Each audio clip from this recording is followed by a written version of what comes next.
Hello everyone, it's great to see you. And before we get started, I'd like to say that if you liked the video, please like the video. I would greatly appreciate it and it means so much to me.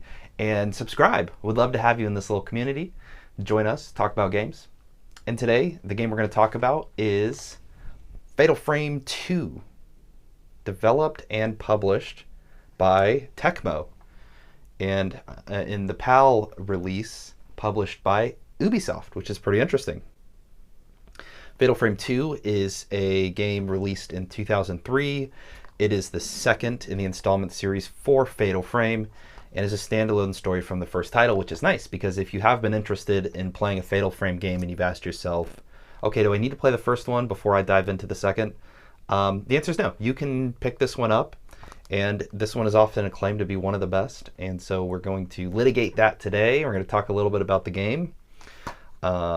But yeah, I think it's worth definitely giving a try if that's kind of where your head is at. So first thing I want to do, of course, is take a look at the game. I love the art style here. I love that you got that red kind of border going on, and it definitely spells something ominous just by its imagery alone. And on the back here we have a couple photos of what's going on. It's basically just the game telling you how exactly it works. I almost find it funny because it says, oh, you have this mysterious camera, and oh, ghosts, they appear and you're going to use it to vanquish them. And I love this little description down here. Extremely frightening visuals and sounds. And there's a little bit of information as well on the back. Oh, I love this, just to make you really scared. Warning, do not play this alone. And on the inside, here we go. This is a pretty nice looking copy, all things considered. I like the disc. I like the little shiny holographic sticker on it. And I don't know if that's from the original release or if that's just this copy that I happen to own. And in the instruction booklet here, we have kind of some standard stuff, just telling you a little bit about the game.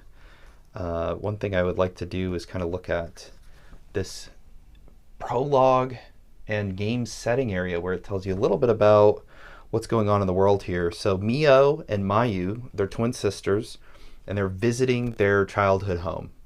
And so they go to this secret hideaway spot. It's going to be swallowed by a lake come the end of summer. I kind of like these little details because that's about the only relevant detail we kind of get from this piece here. But Mio is kind of just thinking to herself, and when she stands up, she finds that Mayu's vanished. And she sees her sister following a crimson butterfly deep into the forest. And I didn't even say it, but the subtitle on Fatal Frame 2 is Crimson Butterfly. And so Mayu runs through the forest after the insect, and then she begins to form to be overlaid with that of a woman dressed in white, is what it says. Oh, interesting. And chasing her after her sister, Mio suddenly finds herself in a foggy mountain road all alone. And upon a spooky little moment, she finds herself in a lost village, which has been swallowed in fog and darkness. And so this game takes place in the vanished village. It's called All Gods Village, and is said to have once stood in the forest deep in the mountains. Interesting. And so the story goes that on the eve of a special festival, the village was just suddenly vanished and kind of covered in this fog. And so the village is known as where the crimson butterflies dance, and is in an ever-ending night. So there's some interesting little things they put in the story there. And I don't want to spoil too much of the game's story and stuff, but there is a lot of symbology, which we'll talk a little bit about, with the crimson butterflies and the twins. This booklet also has a little bit about your characters, Mio and Mayu, and some other little things, just kind of your standard, how do you load the game? Oh yeah, that's an important thing, how to load the game. and some, random maps menus, kind of how you navigate and use the functions of the game itself. Okay, Fatal Frame 2, Crimson Butterfly. So yeah, recently finished completing this game. Interesting development. I mean, the game began developing soon after the release of the first, and apparently, one of the things that was feedback for Tecmo is gamers were just too terrified to even make it through the first game. And so one of the things that they really wanted to focus on in the second was developing and building up the story of the game to really encourage players to see it through to the very end. And one of the core themes of the game that the team got around was symmetry. They really wanted to focus on the symbolism of symmetry. And that's why, as I was just mentioning, you have the twins, you have the butterflies, and one of the developers on the game, Keisuke Kikuchi, he had shared that, in quotes, tragedies and fear are based on what happens when you tear things apart. And so when Mio goes searching for her sister in this village, I think that's really a big part of what they wanted to describe. That quote, I think, kind of handles perfectly. And not only that, but a couple things that developers really focused on when building this game was making the ghost encounters much more dynamic. They wanted ghosts to disappear, reappear suddenly, and get closer to you, or so on and so forth. Really change up some of the interactions because one, if you'd played the first game like I have, they may seem a little more, I'm experienced, I've seen this before, it's kind of hard to trip me up, get me scared, so on and so forth. But also they just wanted to create an environment that was more dynamic because while, of course, they were focusing on making a story that would give players the courage to drive through to the end, they also still wanted to terrify you. And another couple interesting things that I was seeing when I was doing a little research and learning about the game was the developers had kind of two big influences going in, which was an author, Seishi Yokomizo, and he was known for mystery and detective thriller novels. He was a novelist, of course, and Kubrick, especially The Shining. These were huge influences on the developers. And so upon release, the game was met with pretty solid acclaim, and it's often cited as one of the scariest games of all time, making top 10 lists here, there, and everywhere in between. And so pretty interesting, to say the least. So that was a little bit about the history of the game, the development of the game, and we also kind of talked through a bit of the story. And so I'll give it to you from more of the just gaming perspective. Basically how it goes down is the main character you play as, her sister wanders into this village, and throughout the course of the game is chasing this crimson butterfly. And you'll play mostly as the main character, of course, but sometimes you'll switch to her sister and you will interact in these segments where you are following these crimson butterflies. And those are nice because they kind of act as a little hint system as to where you should be progressing as you make it through the game. But outside of that, what you'll do is explore this village and explore the homes in the village and so on and so forth, and learn a little bit more about what happened to the village and what this special festival was, and what are the crimson butterflies? What do they symbolize? And you'll primarily control Mio throughout the game, of course. But the tool you have across this exploration is the camera obscura, which is a camera developed to and has the ability to damage and vanquish ghosts that are attempting to attack you. So you'll use it to encounter ghosts and take them down. And you'll also explore the environments, of course. So there is a filament system where down on your UI, you'll have this little filament. And if not fighting ghosts, you'll see it glow blue occasionally. And that'll tell you that some non-hostile ghost interaction is nearby, or maybe a picture that you can take to unlock a door or something because it had some spiritual seal on it. And it could also be red. If you're fighting a ghost, you can use that as an ability to turn and understand the direction in which the ghost is coming at you from. And this proves to be super helpful when fighting some of these ghosts that disappear and reappear. Because when they do disappear, you can then kind of rotate Mio around and kind of get an understanding of where the ghost is going to come at you from. And there are a couple frustrating fights where you're in a very small environment, like the size of a cardboard box sometimes, fighting these ghosts that will disappear and come at you. Or you'll be fighting these ghosts later on in the game of this puppet master's daughter, and she will disappear and then show up you'll be in like a hallway, but she'll show up on geometry outside of the world and come through come through the walls of the hallway at you. And so sometimes positioning yourself and fighting the ghosts can be difficult, though you do have this filament system available to you.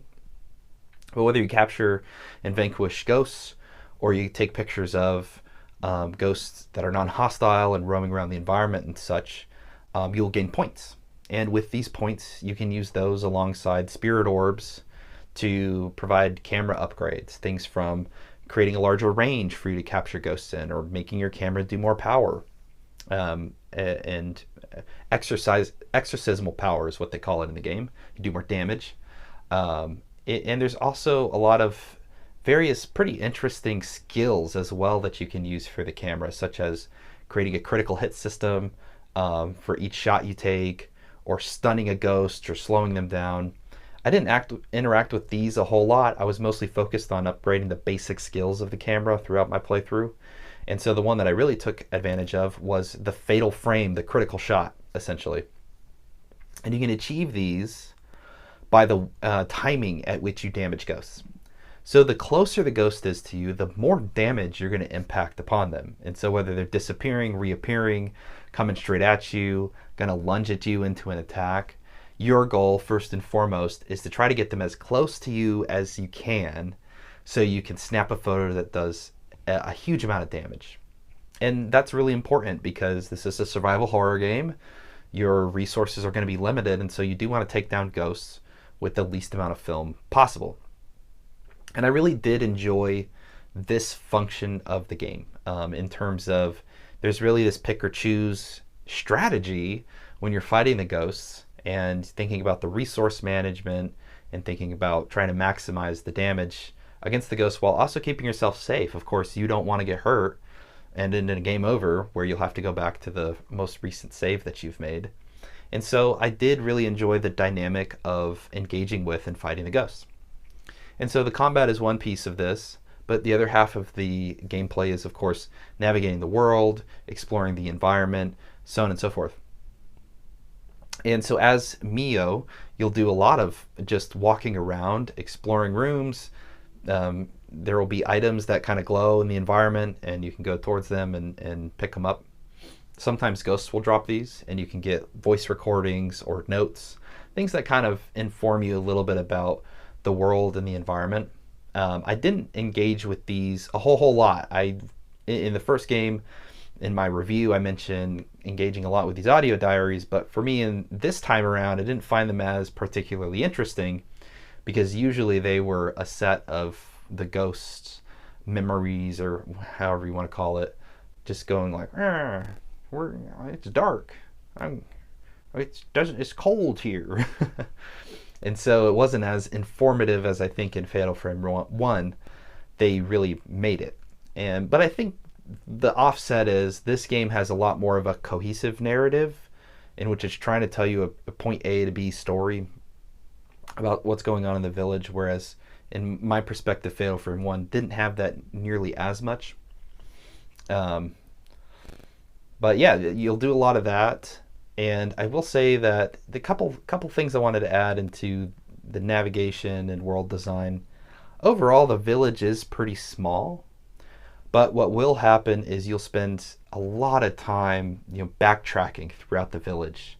And there are sections where you will play through the same home layout or whatnot multiple times. There's even a section where you go to two separate homes, but they're the exact same home mirrored. And so I think from just moving around the environments and exploring, not only did that occasionally make it confusing on how to progress, but also made the environments feel kind of static, I guess. They all are just these old looking homes and so on and so forth, abandoned kind of Machia style homes. And so that will wane on your interest in the visual environment when you're inside the houses, and also make you feel like you are spending a lot of time kind of repeating areas. And coupled on top of this, your character, Mio, she moves particularly slow. Whether you're walking or sprinting, you'll spend points in the game where you know you have to go from one side of town to the other. And they don't give you an easy method at which to do that.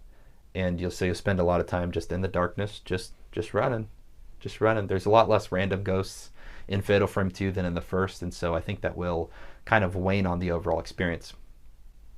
A couple other things I wanted to mention just in the gameplay world is the cutscenes can really be straining on your eyes when you play the game, because I prefer to play a game like this in a pitch black environment. And every cutscene starts with these bright white flashing title cards that kind of set the tone for you to, as the character, be experiencing flashbacks or out-of-body moments that are informing you about the story in these cutscenes. And that was really painful every time it happened. And another thing is I was a very serious explorer. And one of the things that I learned about Fatal Frame 2 is a lot of the items are going to be visually hidden in the environment. So you'll want to check every drawer, you'll want to check every desk, because even if you don't see something sparkling, there's oftentimes going to be an item there.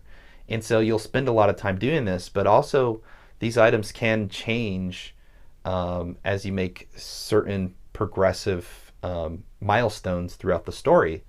And so when you do revisit some of these homes and stuff too, you're going to be encouraged to go back through and explore all these areas again and get these items and click on all the drawers and stuff. So as long as you're doing that, the game is not particularly survival horror from the lens of, I had so many items, like so many items by the time that I got towards the end of the game that it did feel a little ridiculous just in terms of the overall weight of that. Now, if you are missing that as a little tip, then I can see it being a lot more difficult for you just overall in terms of managing your resources. And one other thing that I thought is really important to point out is that for ghosts, there are a lot of static ghosts, and you do get rewards based on your completion of capturing all the ghosts.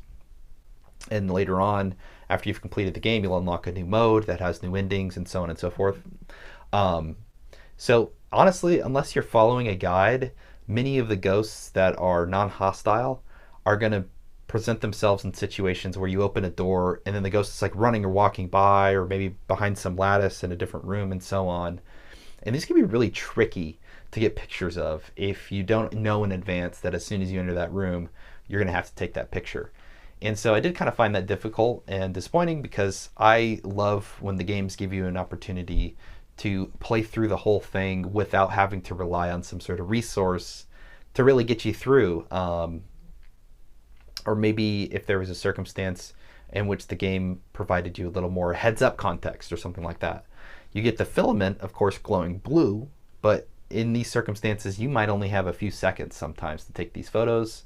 And then you're left with a conundrum of, well, if I want to get a complete set of these ghost pictures, I'm going to have to go back to the last save that I did, which was 15 minutes ago, or, so on and so forth. And so I did find that to be just a frustrating aspect of, dang, I really want to be a completionist about this, but it's really making it difficult for me to do so. And one other gameplay aspect I wanted to mention that I think is always important is the final boss. So on the topic of going back through your save 15-20 minutes backtracking, the final boss of this game kind of sucks, I'll be honest, because he has a very wonky hitbox.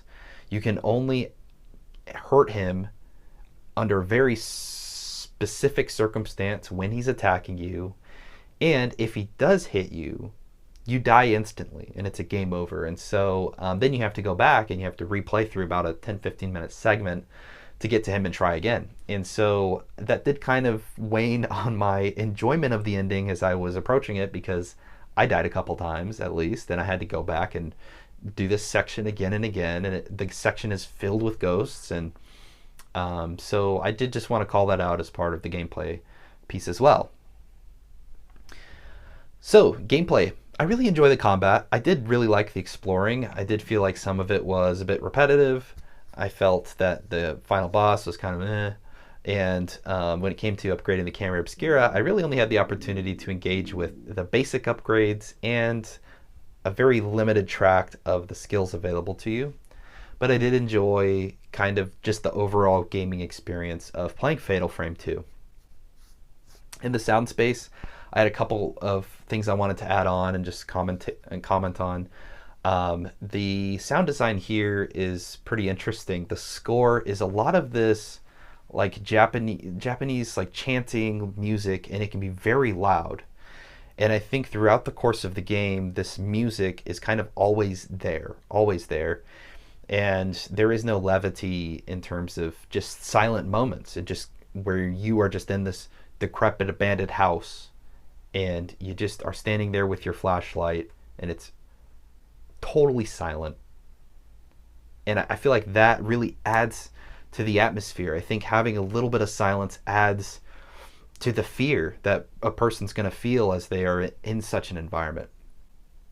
And of course, one of my favorite series, Silent Hill, does this very effectively, but it is just something that really stood out to me in terms of the game didn't really provide any breadth on that. It really just allowed this crazy chanting music to just play throughout 99% of the gaming experience.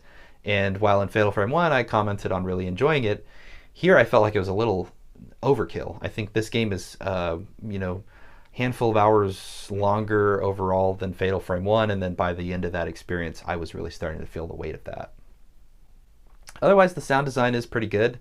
I ended up enjoying an emulated version, and I played Fatal Frame 2, the undub, which is essentially the game in English, however, with the Japanese dub, which was really exciting because I commented when I reviewed Fatal Frame 1 that the dialogue was really campy and cheesy, and in an early 2000s PS2 game style fashion, that's what we experienced. But the Japanese dub, not that I can really judge the quality of Japanese voice acting, but from like a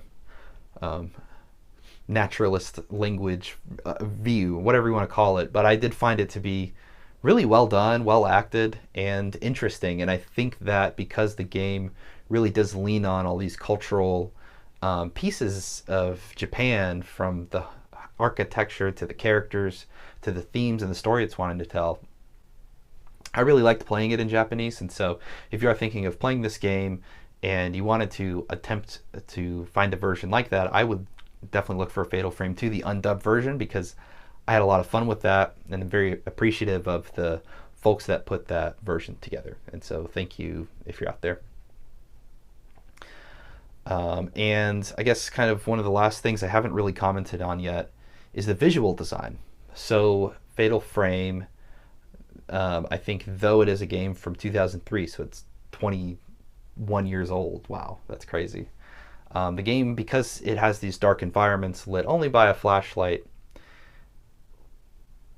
I don't even think it needs to hide anything. But I think just texture-wise and environment-wise, their use of lighting, their use of fog, so on and so forth, was really good. And I loved visually what the game was doing with the ghosts and with the characters and with the world in which it had built.